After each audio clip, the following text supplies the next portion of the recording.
December 7th, 1941, a date which will live in infamy. With those unforgettable words, President Roosevelt shocked the nation when he announced on a Sunday morning that the Japanese had attacked Pearl Harbor and that thousands of U.S. servicemen were dead. No one who lived through that time would ever forget that dramatic announcement that we were at war. More recently, there is another date which lives in infamy.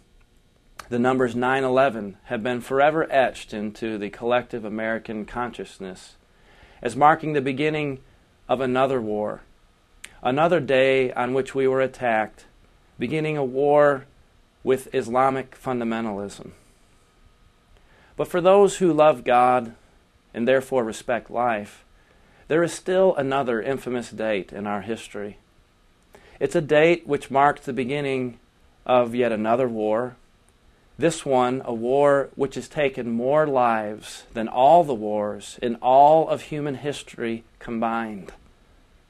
That date is January 22nd, 1973. It was on that date that the United States Supreme Court decided, in the landmark case of Roe v. Wade and the companion case of Doe v. Bolton, that the word person, as used in the 14th Amendment of the United States Constitution, does not include the unborn. Now, the 14th Amendment to our Constitution was adopted to overturn the Dred Scott decision, which had legalized slavery. But the Roe Court, politically motivated and seeking to impose its own social agenda on the culture against all legal, all historical, all moral precedent, in a 7-2 decision decided that the word person used in the 14th Amendment did not include unborn babies. And thus did they finally and fully legalize abortion on demand. Most people do not realize the impact of that decision, how far-reaching a decision that it was. Now, I'd like to try to impress upon your minds the magnitude of the atrocity that is abortion in America. And I'd like to do that by means of comparison. If you'll notice here the casualties of war, and in this particular visual, I'd like you to take note of the fact that every X you're going to see represents 50,000 American casualties. So here you see a number of conflicts in which many of our young men and women, soldiers of all ages, have died on the battlefield. Again, each X representing 50,000 souls dying in defense of our country. And we're moved by that when we think of all of those lives that have been lost. I'd like you to compare that now to the casualties in the war on the unborn. I remind you again, what you're about to see, in each X you have represented 50,000 children.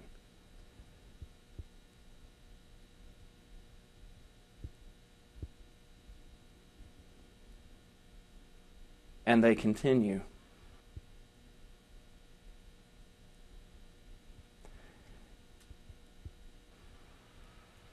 Precious souls, never to live, never to laugh, never to love. Over 45 million.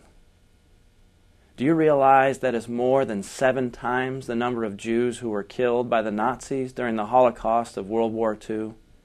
And in fact, the names of those children would fill up the Vietnam War Memorial Wall in Washington, D.C., not just 10 times over, or not even just 50 times or 100 times over, but more than 700 times over. That's 3,300 every day in America at the time of this taping.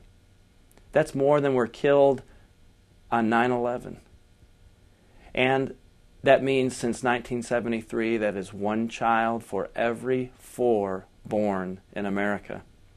Do you know that would be like wiping out the populations of the states of Kansas, of Pennsylvania, of Nebraska, Ohio, Tennessee, South Carolina, North Dakota, and Wyoming? Is abortion the taking of an innocent human life? And to be able to answer that question, we have to ask, is a fetus, is what we have in the womb of a pregnant woman, a living human being? And in order to answer that question, we have to ask still the more fundamental question, when does human life begin? Now that is the essential issue before us here. In order to be effective in this battle for the unborn, it is critical that we get people to focus on this question. When does human life begin? We'll start by looking at the scientific evidence. Now bear in mind that God is creator, and therefore we can discover truth about God and truth about reality by the examination of the revelation of God in nature, as well as the revelation of God in Scripture. That is, we can learn from both special and general revelation. And the overwhelming scientific evidence is that life begins at conception. At conception, we have a living human being. What occurs at the point of conception is the cell of the man and the woman unite and form the fertilized ovum. That's a distinct, new, living cell with its own unique genetic makeup, distinct from that of the father and the mother. That's how you and I began, in that single cell. And that cell then began to multiply and develop. Here you see the development at the stage of 7 weeks. Notice the tiny little fingers, the distinctive features of a human being. By the time we get to 8 weeks, and that is a point in pregnancy at which many women do not even realize they're pregnant, all the body systems are present, and the child can grip an instrument placed into the womb, and the little baby will even suck her thumb at that stage. Here you see at 10 weeks, the structure of the body is completely formed. Look at the little hand of this child at just 12 weeks. At that stage, there is already vigorous activity, which is distinctive and shows individuality. She can curl her toes and make a fist, or open her mouth, and she even practices breathing at that stage. The detail is striking, isn't it, when you simply look at what is in the womb.